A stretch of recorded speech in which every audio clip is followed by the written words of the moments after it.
वक्तृत्व स्पर्धाचं आयोजन केलं आहे.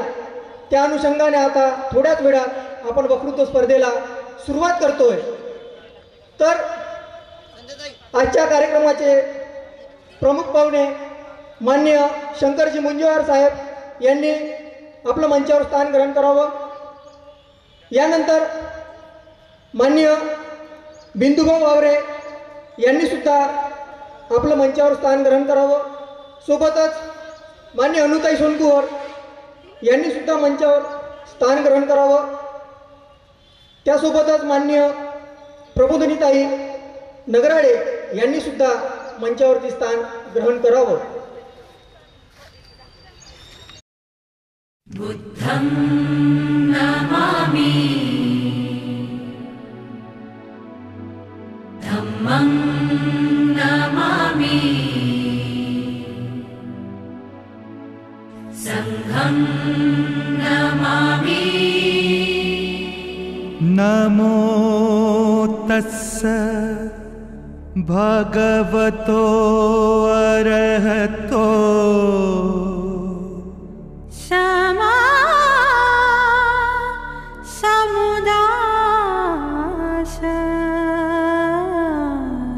बुद्धं शरणं गच्छामि बुद्धं शरणं गच्छामि धम्मं शरणं गच्छामि धम्मं शरणं गच्छामि संघं शरणं गच्छामि.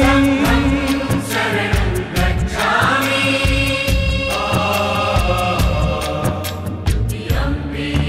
बुद्धं शरणं गच्छामि धम्मं शरणं गच्छामि संघं शरणं गच्छामि.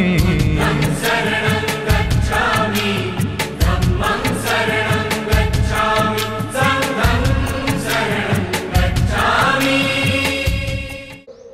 तर जे स्पर्धक आहे त्यांना प्रथमतः एक सूचना आहे की आपल्याला वेळ हा 5 मिनिटाचा असेल याची नोंद घ्यावी. 5 + 2 असेल 7 मिनिट प्रत्येक स्पर्धकाला आपण इथं देणार आहोत. तर आजचे जे पहिले स्पर्धक आहे अनुष्काजी भगत यांनी मंचावर येऊन आपलं आजच्या ज्या वक्तृत्व स्पर्धेचा जो विषय आहे संविधानाचे मूलभूत अधिकार या विषयाला अनुसरून आपलं मत व्यक्त करण्याकरिता वक्तृत्व करण्याकरिता मी आमंत्रित करतो अनुष्का भगत.